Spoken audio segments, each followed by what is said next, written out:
Zero calibration பண்ணும்போது calibration அழுத்திட்டு first test டியூரேஷனுக்கு போயிடணும். டெஸ்ட் டியூரேஷனுக்கு போயிட்டு ப்ரெஸ் பண்ணினா லென்த் வரும். லென்த்தை என்ட்ரு பண்ணி நம்ம எடுத்துருக்க லென்த் வந்து 19.6 அதை வந்து மெஷர் பண்ணிக்கணும். மெஷர் பண்ணிவிட்டு என்ட்ரு பண்ணிவிட்டு சேஞ்ச் பண்ணணுன்னா இதை ப்ரெஸ் பண்ணி சேஞ்ச் பண்ணிக்கணும். அடுத்து ப்ரெஸ் பண்ணினா டெஸ்ட் அக்யூரேட் டியூரேஷன் வரும். அப்போ நம்ம டைமிங்கை வந்து எத்தனை சைக்கிளுக்கு நம்ம மல்டிபிள் பண்ணி ரெடி பண்ணி வச்சுருக்கோமோ அந்த இது டைம் செட்டிங் ஆன் பண்ணிக்கலாம். டைம் செட்டிங் ஆன் பண்ணிட்டியா என்ட்ரு பண்ணும்போது ரெடி 1 2 3 இப்போ வந்து ஸ்பேம் வந்து ரன்னிங் ஆரம்பிக்குது.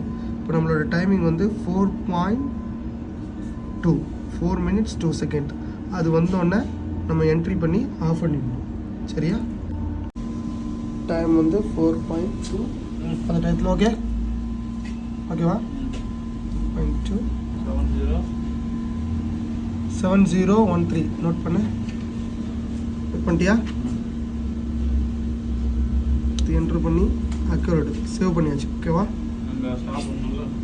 அங்கே ஸ்டாப் பண்ண தேவையில்லை.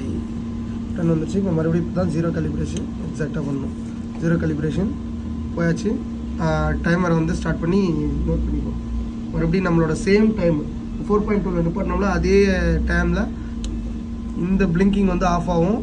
இது வந்து பிளிங்க் ஆகி டிஸ்பிளே வந்து பிளிங்க் ஆகி ஆன் ஆஃப் ஆகும். அந்த டயத்தில் நமக்கு கேலிப்ரேஷன் ஓகே ஆகிடுச்சு. அதுக்கப்புறம் வந்து நம்ம என்ட்ரி பண்ணோம்னா எரர் வரும். மறுபடியும் இன்னொரு என்ட்ரு பண்ணோன்னா மேனுவல் ஸ்பேன் வரும். அதை அப்படியே அக்யூரேட்னா சேவ் பண்ணுறது. இன்னொரு என்ட்ரு பண்ணால் அக்யூரேட் ஆகும். ரன் பண்ணிட்டு பெல்ட் ஆஃப் பண்ணிவிட்டு சேவ் பண்ணிக்க வேண்டியது தான். ஆட்டோமேட்டிக்காக ஆஃப் ஆகிடும் இந்த 4-2 வந்தோடனே. ஓகேவா? அதுக்கப்புறம் சொல்லுவா என்ட்ரு அழுத்தினா எரர் ஷோ ஆகும். எரர் 23.7 நோட் பண்ணேன். மறுபடியும் 1 more டைம் அகைன் பண்ணோம்னா ஓகே ஆகிடும். ஓகே, அடுத்த அக்யூரேட் போயிடுச்சு. ஒன்றும் பிரச்சனை இல்லை. அக்யூரேட் மறுபடியும் செட்டப் பண்ணிட்டீங்கன்னா அது வந்து ஷோ ஆகும். Again calibration 0 again timer on பண்ணிக்கோ. ஆல்மோஸ்ட் அந்த 4.2ல் ஸ்டாப் ஆகிடும். அதுக்கப்புறம் யாராவது மெஷர் பண்ணிங்கன்னா கரெக்டாக வந்துடும்.